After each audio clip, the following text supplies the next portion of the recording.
দেবী চৌধুরানী। কেউ বলেন তিনি ডাকাত, আবার কেউ বলেন তিনি গরিবের মাসিহা। তার ঐতিহাসিক গুরুত্ব এতটাই যে আজ 350 বছর পরেও লোক তাকে স্মরণ করে এবং তার নামাঙ্কিত মন্দিরে তার গুরু ভবানী পাঠক এবং তাদেরকে দেবতা রূপে পূজা করা হয়।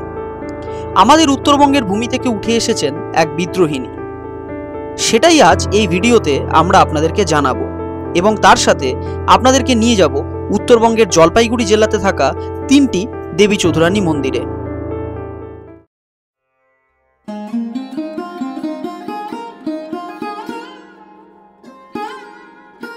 আমরা ইতিহাসের পাতা উল্টালে রানী রাসমণি, রানী লক্ষ্মীবাই ও মাতঙ্গিনী হাজরাদের মতন বীরাঙ্গনাদের নাম পাই, কিন্তু আপনারা জানেন কি বাংলার প্রথম নারী বিদ্রোহীর কথা?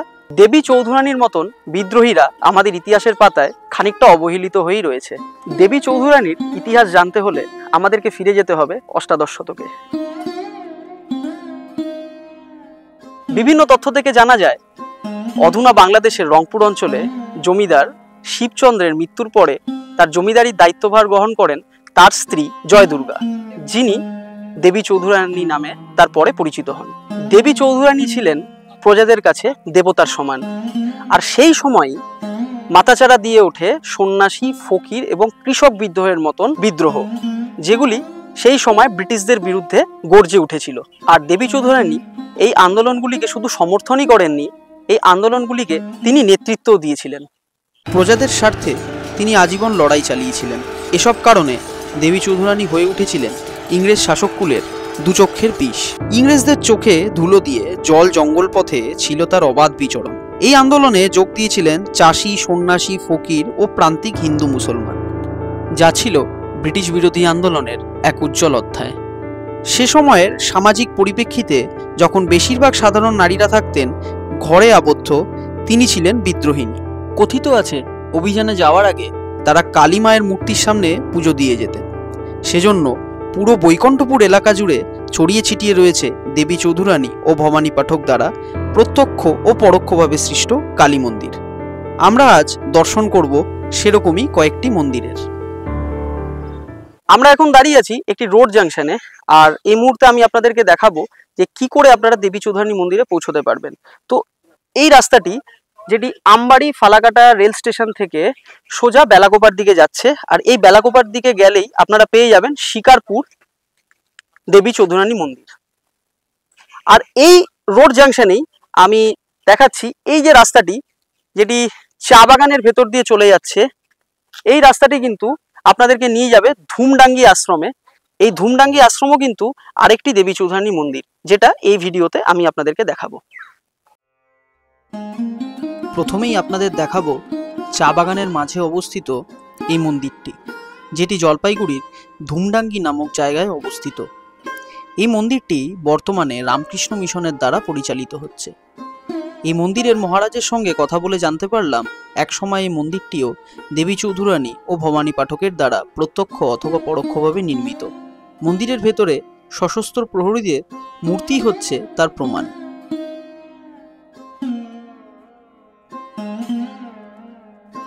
এখন আমরা যাচ্ছি শিকারপুর দেবী চৌধুরানী মন্দিরের দিকে। ধুমডাঙ্গি থেকে এর দূরত্ব প্রায় 5 কিলোমিটার।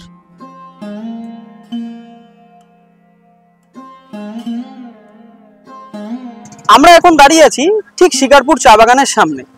আপনারা যদি বেলাকোপা স্টেশন থেকে শিকারপুর চা বাগানের দিকে আসেন, তবে ঠিক হাতের বাঁদিকে আপনারা দেখতে পারবেন এই তোরণটি। চা বাগানের মাঝখান দিয়ে এই রাস্তাটি ধরে গেলেই আপনারা পেয়ে যাবেন দেবী চৌধুরানী ও ভবানী পাঠকের মন্দিরটি। আমি এখন ঠিক যে জায়গাটিতে বসে আছি, এই জায়গাটির ইতিহাস প্রায় 350 বছরেরও বেশি পুরনো। আর 350 বছর আগে এই জায়গাটা কিন্তু একদম এরকম ছিল না। এই জায়গাটি ছিল ঘন জঙ্গলে ঘেরা।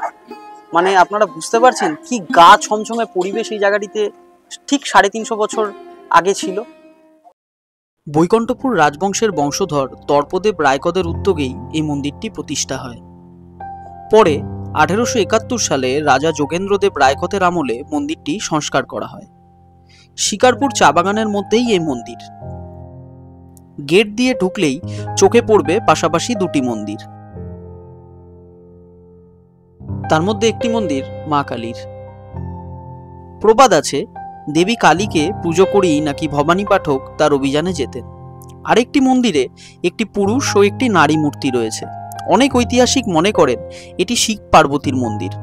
স্থানীয় বাসিন্দাদের দাবি বিগ্রহ দুটির ভবানী পাঠক ও দেবী চৌধুরানীর। এছাড়াও তিস্তা বুড়ি, গঙ্গা দেবী, সিদ্ধপুরুষ মোহনলালেরও মূর্তি আছে। এদের পাশাপাশি দুজন সশস্ত্র প্রহরী আছেন যারা যুগ যুগ ধরে শিকারপুর অঞ্চলে পূজিত হয়ে আসছেন। ৭৬-এর মন্বন্তরকালে দর্পদেব রায়কতের জমিদারির অধীনে থাকা সমস্ত প্রজাদের পাশে এসে দাঁড়ান দেবী চৌধুরানী, মজনু শাহ ও ভবানী পাঠকদের মতন বিদ্রোহীরা। ব্রিটিশদের বিরুদ্ধে লড়াই করতে দেবী চৌধুরানী ও ভবানী পাঠক বৈকুণ্ঠপুর জঙ্গলের বেশ কিছু জায়গায় নিজেদের ঘাঁটি তৈরি করেছিলেন। তাদের মধ্যে অন্যতম ছিল দিল্লি ভিটা, চাঁদের খাল ও শিকারপুর জঙ্গলের এই মন্দিরটি। আর আজও সেই ইতিহাস বহন করে আসছে শিকারপুর জঙ্গলে থাকা এই মন্দিরটি। আপনারা ছবিতে যে মন্দিরটি দেখছেন, এটি হচ্ছে এই মন্দিরটির আদিরূপ। ২০১৮ সালে দুর্ভাগ্যবশত এক ভয়াবহ অগ্নিকাণ্ডে পুড়ে ছাই হয়ে যায় এই মন্দিরটি। পরে পশ্চিমবঙ্গ সরকার যথেষ্ট যত্ন সহকারে এই মন্দিরটি পুনর্নির্মাণ করেন। এই ভিডিওতে এখন যে মন্দিরটি আপনারা দেখছেন, এটি এই মন্দিরের নতুন রূপ। শিকারপুরের মন্দিরকে পেছনে রেখে আমরা এখন রওনা হলাম জলপাইগুড়ি শহরের গোশালা মোড়ের উদ্দেশ্যে। আমরা এই মুহূর্তে দাঁড়িয়ে আছি জলপাইগুড়ির গোশালা মোড়ে। এই গোশালা মোড়ের ঠিক উল্টো পাশেই আপনারা দেখতে পারবেন দেবী চৌধুরানীর মন্দিরটি। এই জায়গার প্রতিটি কোণা যেন এক না বলা ইতিহাস বলছে। পুরনো প্রত্যেকটা দেওয়ালে ৩৫০ বছরের ইতিহাসের চিহ্ন আপনারা এখানে আসলে উপলব্ধি করতে পারবেন।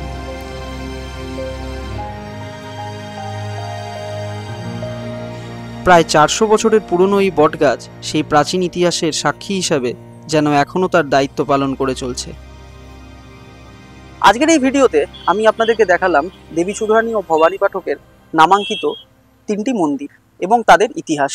ভবানী পাঠক এবং দেবী চৌধুরানীর আরও গল্প এবং আরও অজানা ইতিহাস জানতে আপনাদের কিন্তু দেখে নিতে হবে শুভ্রজিৎ মিত্রের পরিচালনায় তৈরি দেবী চৌধুরানী ছবিটি, যেটি এই পুজোতে রিলিজ করছে। আপনারা হয়তো এই ছবির ট্রেলার দেখেছেন এবং অনেক প্রশংসাও পেয়েছে এই ছবির ট্রেলারটি। আমরা চাই বাংলা সিনেমা আমাদেরকে আরও এরকম ইতিহাসধর্মী ছবি আমাদেরকে উপহার দিক, যাতে বাংলার মানুষ তাদের হারিয়ে যাওয়া ইতিহাসগুলোকে আরও ভালোভাবে জানতে পারে। আপনাদের যদি আমাদের এই ভিডিওটি ভালো লেগে থাকে তাহলে অবশ্যই এই ভিডিওটিকে লাইক করবেন ও শেয়ার করতে ভুলবেন না।